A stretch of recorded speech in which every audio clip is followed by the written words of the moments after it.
Let's break it down. How to use an AED on an adult.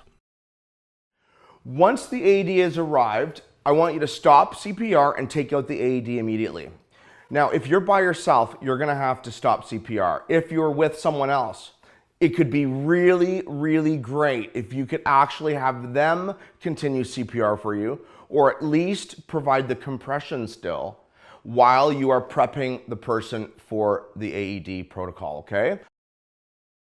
Remove clothing from the patient's chest. All right, when we prep someone for AED, we have to bare the chest, okay? So clothes off. Good. Jewelry off. If there's any medicine patches, off. And water, sweat has to come off, okay? And if by chance there is a hairy chest, we don't want to put the pads on a lot of hair. So in the event that there is a lot of hair, you're going to use the razor, give it a shave. Now ready to proceed with pad placement. So take the pad, have a look at it, look at the picture, look at where it's telling you to put the pad and match it. So grab one pad, match it with the face of the mannequin or the person, and now place it on the appropriate side. So he's putting it on the upper right part of the chest and angling the pad so that it is angled toward the heart. The other pad now, take a look at it, look at the picture, and match the face with the mannequin or the person. And you're going to place it just below the pectoral muscle, just below the chest muscle on the side.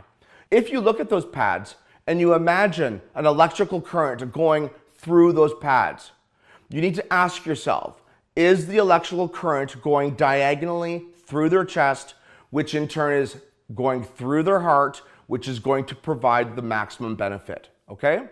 So once the pads are on, the AED will automatically analyze. Analyzing heart rhythm. Everyone clear? Do not touch the patient. Analyzing heart rhythm. It is very important that you do not touch the person during analyze because the machine is actually detecting for a shockable rhythm. It's determining whether or not the heart is in ventricular fibrillation, also known as VFib, or VTAC, ventricular tachycardia.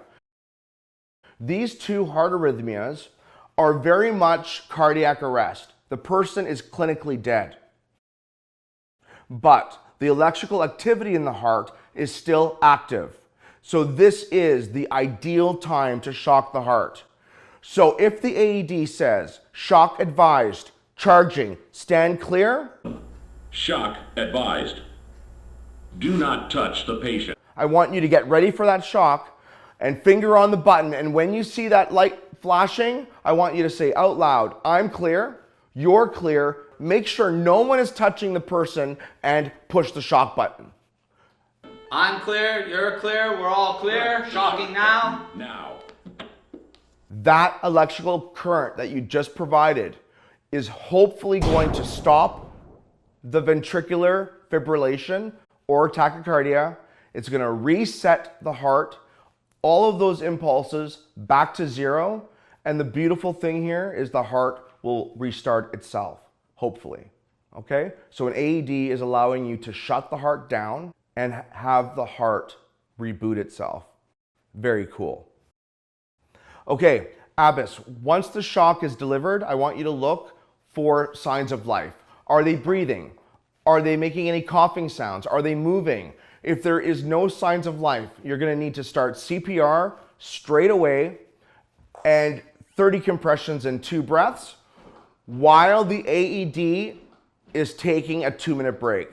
Yes, the AED will take a 2-minute break. And what will happen at the end of the 2 minutes is the machine will say, stop CPR, stop now, analyzing heart rhythm, do not touch the patient. And if the AED detects a shockable rhythm, it will say shock advised, charging. And if the AED detects no shockable rhythm, it will say no shock advised. In that case, you would continue CPR. And this is the basics of how to provide AED in combination with CPR to maximize the best chance of survival. Machine's charging. We're going to shock at 360. All clear. Shocking now. Okay, shock delivered. So maximum benefit occurs when defibrillation is provided between 3 to 5 minutes from the point of unresponsiveness.